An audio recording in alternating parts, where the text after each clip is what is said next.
Hello Virgo, and welcome to your mid-August check-in. We are in the peak, in the heat of Venus retrograde, right? This is Leo energy at its finest. We have Sun in Leo, Venus in Leo, Mars in Leo for the first half of August, Black Moon Lilith in Leo as well. So a lot of this Leo energy, it can be very fiery, a bit feisty, a bit impulsive if it's not used in the appropriate way, right? Leo at its best is very heart-centered. You know, it's all around the heart intelligence, what moves us, right? What motivates us to create, right? It has a lot to do with confidence, being assertive, taking back the power back in our own hands, especially within relationships. Leo's all about interdependent relationships, right? Leo thrives in interdependent relationships. So these are some core lessons that we're learning with this Leo energy. How do we feel pleasure? How do we feel joy? What is our love language? Getting to know our bodies on a deeper level. For you, we have Venus retrograde in your 12th house, which is a very fascinating house. I have a ton of 12th house in my chart. It's a very mysterious house. It's a very isolated house. There's a lot around, needing some alone time to really dig into who you are. 12th house placement can feel a bit like a chameleon. Well, you blend in all these different places and you can adapt to different people, but also it's like, what about yourself? Who are you truly at your core? And the 12th house can be a bit hard to come to terms with that because it's the house of the void, right? It's Piscean energy, so it's all encompassing. It can be very relatable. It can look at all things as one, right? The good, the bad, the ugly. And it can pick those things apart and, find the good or the bad, right? Also, the 12th house also weirdly talks about like asylum, mental health as well. Hospitals. It also has to do with health. So these could be some themes for you, your mental health, a lot around your dreams. And again, I'm feeling like with or without a relationship, this Venus retrograde is teaching you the fine balance between relating to others and relating to self and getting back to that innate part of you that you know is within you, but it's hidden in that 12th house. It's a bit below the surface. So it's really teaching you to slow down and to connect with your authentic self, which is beautiful. Again, it's a very highly spiritual house. It requires intuition and really listening again to your body. Mercury is going to be going retrograde, which is your ruling planet. It's going to be in the sign of Virgo, so prepare yourself for that, right? Mercury retrograde, just like any retrograde, it's good to, again, reprioritize, analyze things, look beneath the surface, get more detail, before you go and sign any contracts, read over the fine print, and before you say anything, like you're a bit too impulsive, right? With this Leo energy, it can be very fiery and very impulsive. It's important to, take a step back. Am I trying to put my needs or my emotions on someone else? Am I gaslighting, right? How am I communicating? Am I communicating effectively? Maybe I need to take a pause, right? 12th house. Take a moment to gather your thoughts, right? It's a heavy mercurial energy, which you know very well. Libra is going to be entering into Mars, so we'll lose one of those fiery Leo placements for Libra, which is beautiful. So towards the end of the month, we have a lot more balance coming in, especially amongst relationships, right? Libra rules relationships. It governs the 7th house.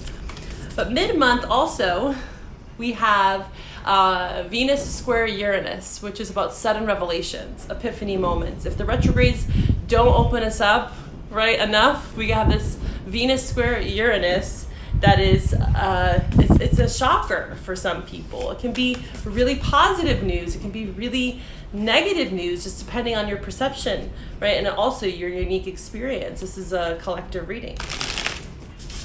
So you might have some sudden epiphanies in your life in regards to your relationships, right? And it's hard with that square Uranus to unsee or unfeel what you're feeling in this moment in time. All right, let's pull an animal oracle for you, Virgo. Let's see what we have for Virgo. If you like what you hear here, I will be doing an extended. On my Patreon page, you can find all extendeds for the beginning of August and mid-August. Stagnation. Ooh, you feeling a bit stagnant in something? Dreams. Ooh, alligator. Wow, that's cool. That's a beautiful imagery. Look at that. I've never seen this card. I haven't used this deck that much. Peace. I feel like for you, that 12th house, again, dreams, rest. These are important highlights for you.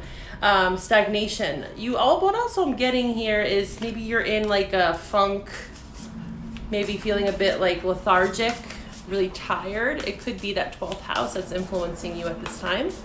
You know, listen to your body. Sometimes society really tries to trust in the invisible. Yeah, 12th house, look at that. Sometimes society really wants to push us, and it's very masculine energy, very action forward, you know, hard work, which perseverance, all those things are really important, but we also have to, I believe, as a society, as a culture, learn how to rest, right? And also everyone is so unique in how they need to rest and how they need to recuperate. It's not a one size fits all. And society tries to kind of put us in these like groups where it's not always the answer. You know, some people need more rest, some people need less rest. It's really important to just listen to your body and allow as much as possible for that rest to take place for you this month. Yes, you will gain wisdom with more rest and rejuvenation, self-care to shake this stagnant energy that you've been feeling here. All right, let's pull from the tarot.